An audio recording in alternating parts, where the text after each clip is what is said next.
What up, Ravens fans? Welcome into a fresh edition of Ravens Unscripted, Week 5 edition. It's Steelers week, but we also have to recap that loss to the Browns. That's the plan, a lot to sort through. We've got a full couch. Garrett Downing, Cliff Brown of the Baltimore Ravens. Keith Mills, the legend of WBAL, back that means with you're us. old when you're called a legend. Distinguished. I appreciate that. Like Good to be here. Well, let's start, as we always do, guys, with 4 downs.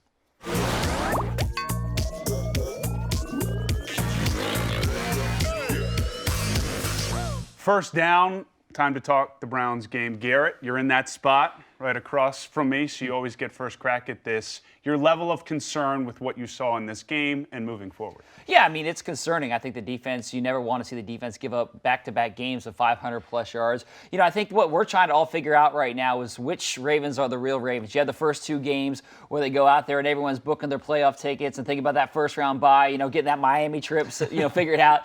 And then the last 2 games haven't looked anything like those first 2 games, particularly against the Browns on Sunday. I think that the defense certainly has issues that they need to figure out. I think if you're circling anything right now in terms of what needs to happen, the defense needs to fix those issues. And I honestly think that this game against the Steelers will be a bit of a turning point game in terms of saying, all right, was that game against the Browns a bit of a lapse and you had a bad showing and you can get back on track, or were those first 2 games the anomaly? I think we'll find out a lot about this team on Sunday. Right, we're seeing some things from the defense that we expected could be a problem, like the pass rush, but then we're seeing some things that we didn't think might be a problem, like being hurt against the run.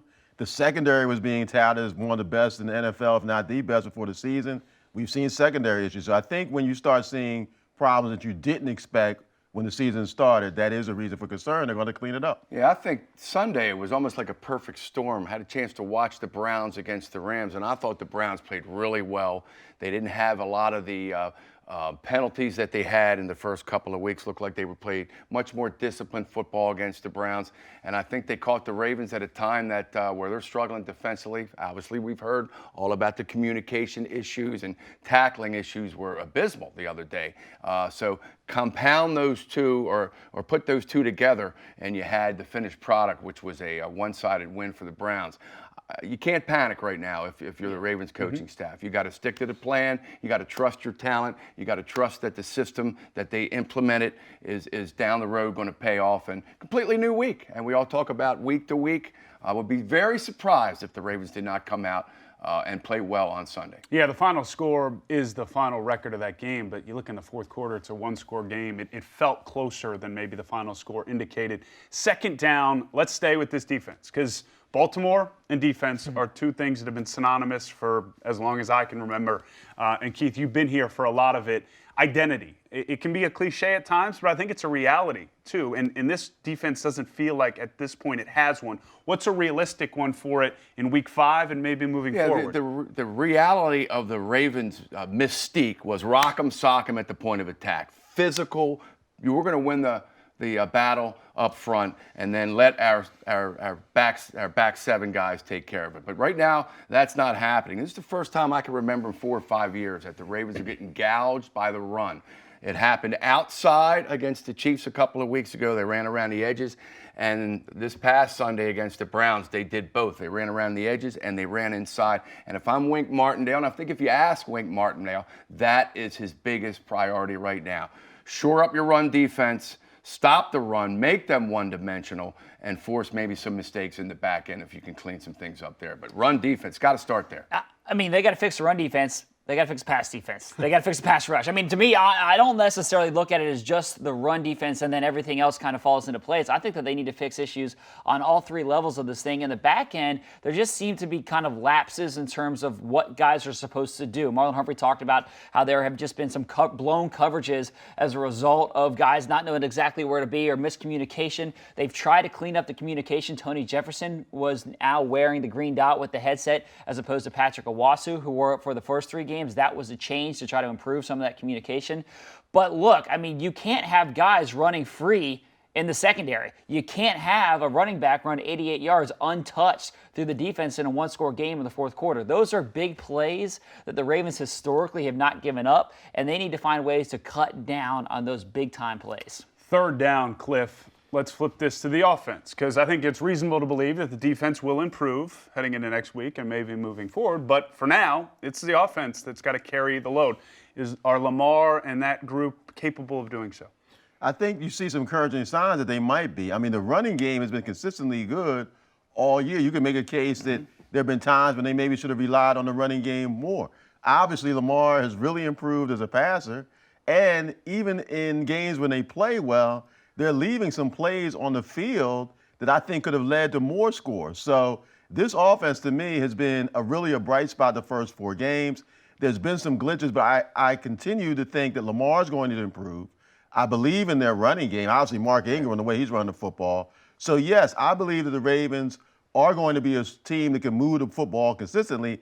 And really in the NFL, you have to be now because it's so hard to contain these offenses for 4 quarters. I think the Ravens now have a team that can keep up on that side of the ball. Yeah, the versatility of the offense, to me, is the key. You can do a lot of different things. I am in Cliff's corner, man. Pound the ball, possess the ball, keep the opposing offense off the clock or off the field. Last year, their bread and butter was double time of possession, and they ran twice as many plays as the opposition. The defense said, hey, man, we're fresh going into the third and fourth quarter. I think that's where you got to get back to. The offense had some mistakes on Sunday in terms of miscues, fumble, those types of things. So self-inflicted, though. But overall, I like what I've seen from this offense, and I do think that they can, even if the defense doesn't improve dramatically, this offense is good enough to carry this team. We're going to talk Steelers a lot over the back half of the show, but here on 4th down, quickly, and Garrett, I'll start with you. Just your initial thoughts here. They get that win on Monday night, but it's not the normal Pittsburgh team without Big Ben there. Yeah, it's not. I mean, this is a game that the Ravens should win. This is Mason Rudolph making, his 3rd career start. So the Ravens are looking to this. They want to go to the playoffs. They want to win the division. I know it's a road game. I know it's a rivalry, and it's the Steelers and all that mystique. But this is not the same Steelers team. There's no Ben there. And they're a team with a backup quarterback. This is a game that the Ravens should win. Steelers have new life after last night. They played well. You can debate whether the Bengals are the Dolphins of the AFC North or not, but man, this is going to be a dogfight, no question about it. Yeah, well, if you're talking about winning the division, though, you don't start 0-2 in the division, so they need to win this game. 2-2. I think there's a reasonable expectation that there may be issues or non-issues. We'll sort it out next. Stay with us here on Unscripted.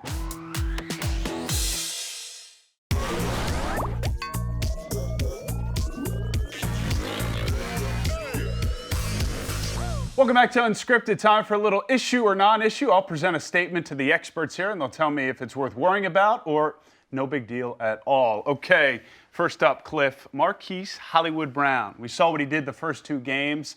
Pretty tough pace to keep up, but the last 2, he's looked like a rookie at times. Issue or non-issue? Well, I think it's a non-issue in that I'm not worried about Marquise. He's the real deal. He showed you not only speed, but his hands the first 2 or 3 games, making explosive plays. I think the issue is if teams are going to take Marquise away, double team him, make sure he doesn't blow the top off, can the Ravens counter with other big plays and move the football consistently? Yeah. So I think it's a non-issue with Marquise, but it might be an issue. Can the Ravens capitalize if they're going to take away Marquise going elsewhere? I totally agree with Cliff. Spot on. And I think we saw Cleveland pretty much play 2 deep safeties the entire game, sometimes 3 when he was on the field, 3 deep. And the Ravens ran the ball. And I think that's what you're talking about in terms of countering that, possess the ball, use your tight ends, use some of your other guys, which I think they do well. So I think this is the normal evolution of a rookie wide receiver, 1st-round draft pick. We'll see what you can do. When you do it, we're going to take it away.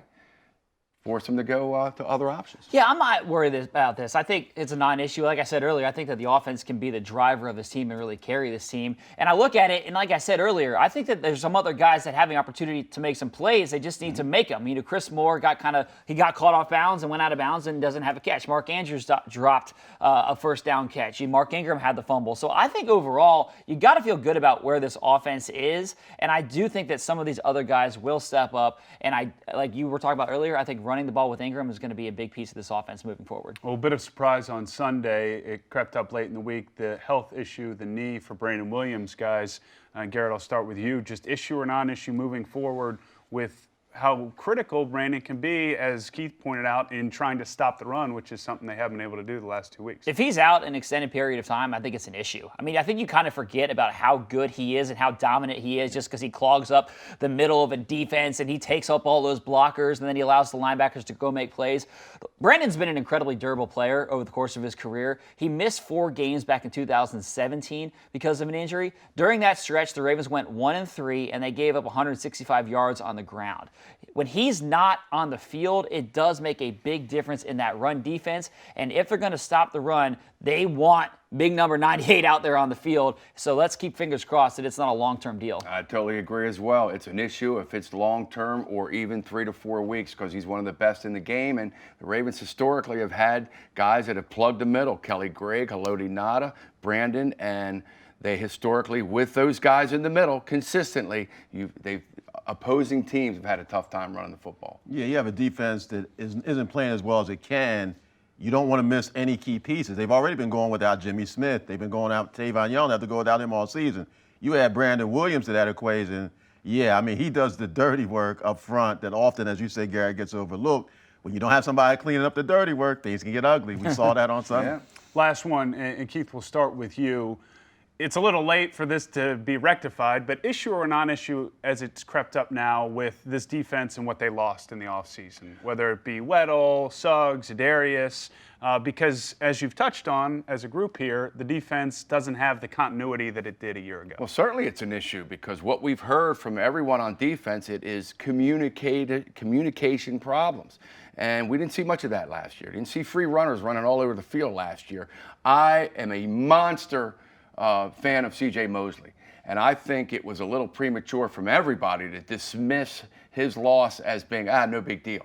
I mean, C.J. was one of the marquee middle linebackers in the league, very smart. Tony Romo said last year when they did the Chiefs game, his first game, he goes, what you don't see is what we see as quarterbacks. He takes your first and second read away in many cases before the play even starts. And as a quarterback, that's a major challenge because you're looking now at where do I change the protection? What do I do with my receivers? Do I move them? And now all of a sudden the shot clock's down to 10 and you got to make a play. CJ does that. You know, we always talk about what he can't do, but what he could do was really play the game well. With that said, though, hey, listen, the Ravens management made him a great offer. It's not like they didn't see that as well. They wanted him here, but the Jets the Ravens weren't going to break the bank for that position, and I can't blame them. But you're going to miss him. Absolutely, you're going to miss him. I mean, look, it's an issue right now. You look at just the overall play of the defense, and they're struggling to get pass rush. That's Suggs and Zadarius. They're struggling with the linebacker play. Obviously, that's CJ. And then the secondary has been a struggle, too, in terms of communication, and that was Weddle's specialty. So in that sense, it's an issue.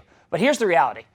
C.J. Mosley ain't walking through that door anytime soon. Eric Weddle's not walking through that door. They're not coming back here. So they need to look inside and internally and figure out what they need to do to fix these issues. So don't think that there's like reinforcements on the way because the fix has got to be in this building, not anywhere else. Yeah, I think they have the talent to do that too. Historically, defenses need time to play together to become as best good as they can be. The Ravens are in transition defensively. It doesn't mean they can't be good, but when you lose guys who've been playing together, one of the big help that last year's defense had was all the starters returned.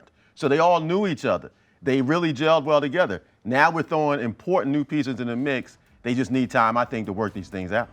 All right, well, coming up next, no issue with this. It's Soapbox. They're going to step in front here and let you know what they think heading into a Pittsburgh game on Sunday. The Ravens take on the Bengals in a classic AFC North battle. Sunday, October 13th at 1 p.m. Find tickets at BaltimoreRavens.com/tickets.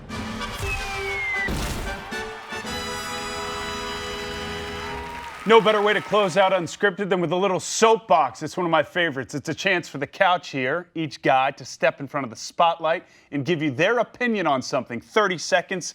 Garrett, star of Final Drive. Every day, you're up first. I'll do my best to Lead set a the high way, bar sir. for you guys. 3, 2, and 1.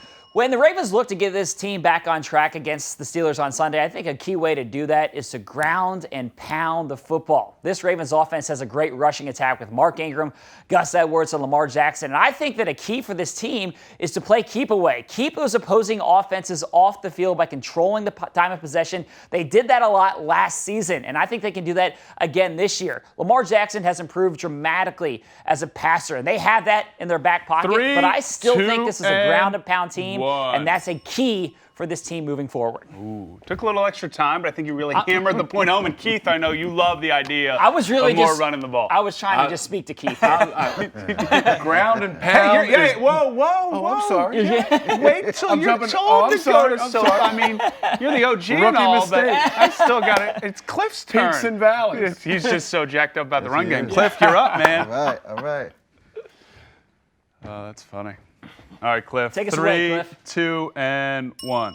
Even after watching Lamar Jackson throw 2 interceptions and obviously having some misfires, I'm still really encouraged by his improvement as a passer. Jackson's on a pace to throw for more than 4,400 yards this year. And now the Ravens can win games, whether it's a shootout or a slugfest. I know it's been tough for Ravens fans the last couple of weeks, but in Jackson, the Ravens have something a lot of teams don't. A young franchise quarterback who's clearly on the rise. We've seen a lot from Jackson the first 4 games, but I think the best from him is yet to come. Ooh, right at the buzzer. That's how it's done, sir. Cliff and I are on the same page all day. Yeah. Best is yet to come. He's talking about Lamar being great, and I'm talking about running the ball, and I don't think those two things are in opposition to each other, for the record. No. I mean, I think that Lamar's development, both as a passer and as just overall command of the offense, is great. So you can run the ball with Ingram and Gus and Lamar, and you can still have those opportunities to throw deep and put up a bunch of points. All right, now, Keith Mills, close us out, sir. Follow Cliff's lead and expand on that right here. All right, expand in 30 seconds. 3, 2, and 1. I'm taking the big picture look right now because I love the direction that this team is taking. John Harbaugh, Eric DeCosta, Ozzie Newsom's vision to adapt to the modern era of football. Absolutely love it. I think this team's best days are coming. With the exception of Marshall Yanda, this is a very young football team. There's going to be some peaks and valleys this year. Not to dismiss the here and now, because I still think this team can win the AFC North. 5 seconds. But this time next year, 3, 2, look out. and Super Bowl 1. contenders. Whoa. Throwing out the Super Bowl word. That's Super Bowl word. The S word. All right, guys, we got about 1:30 here. I feel like we haven't really embraced Pittsburgh week enough. I know it's different. It looks different because of no Ben Roethlisberger. But quickly, across the couch here, something you're looking forward to, whether it's just the atmosphere or something in-game that's got your attention right now. Well, I definitely think the Steelers have life in that if they win this game, they feel they're right in the mix. And so it feels to me like a typical Steelers game. I'm also curious because this is Lamar's first start against the Steelers. So this is his introduction to the Ravens-Steelers rivalry. So I'm really excited about the game. Even though the records aren't maybe what they usually are when these two teams meet, it's still a big game. Cliff and I need to do our own show because, man, we're on the same page because I also agree. I think this is going to be – I think Lamar Jackson is one of the toughest, smartest young kids I've ever been around athletically, and he is going to seize the moment in his first start in Pittsburgh. He's looking forward to the challenge. He's looking forward to playing this defense. He's looking forward to making plays, both passing and running the football. He's going to command an offense that I think is going to put up some big numbers against Pittsburgh. Get ready for a new era of Ravens-Steelers. Ben Roethlisberger not there. Terrell Suggs gone. Antonio Brown gone. Le'Veon Bell. The guys that have been so key in this rivalry over the past several years, C.J. Mosley, they're gone. Now it's a new era, and it's going to be fun to watch. I can see Lamar Jackson loving a little renegade in that third or fourth quarter. I think he'll embrace it as the greats do. Well, for Cliff and Garrett, thanks as always. Keith, you're the man. Good to see you. Another great edition of Soapbox. Coming up next, it's Wired. Stay with us. We pissed right now. Nobody hate. I never heard nobody like losing. You know, we rather come out on top, but we didn't. We fell short. This feeling does suck. Obviously, our fans deserve better. We practice so hard, and I feel like we deserve better. So we got to go out there and get it fixed. Get it fixed. 83 degrees, sunny and warm in Baltimore as we close out the first quarter of the season. Ravens and the Browns today at M&T Bank Stadium. Hey, that's right. That's right. Well, we'll find out real early how the Browns plan to use Odell Beckham Jr. and how the Ravens will try to stop him. Baker Mayfield wants to throw, pumps once, now he throws, knocked down by Marlon Humphrey. Great coverage by Humphrey, who was all over Odell Beckham Jr. Deflected, incomplete. Terrific play. Ravens need the defense to keep the Browns bottled up. Baker Mayfield out of the shotgun. Throws over the middle, picked off, intercepted at the 40-yard line, and coming down with the ball is Maurice Kennedy. Snatches that one before it hits the turf.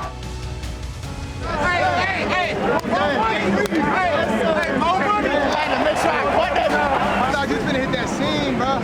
I was trying to hit that, bro. I jumped so quick, though. So it's hella quick. The Ravens' epic offense yet to get in gear today. Jackson in the pistol. He'll keep it on the read option. Sprints to the left, gets a block. He's at midfield. Browns 40, 35, and he's tripped up there and taken down at the 32-yard line. Justice Hill in the backfield. Lamar Jackson wants to throw. Caught! Touchdown, Ravens! It's Miles Boykin.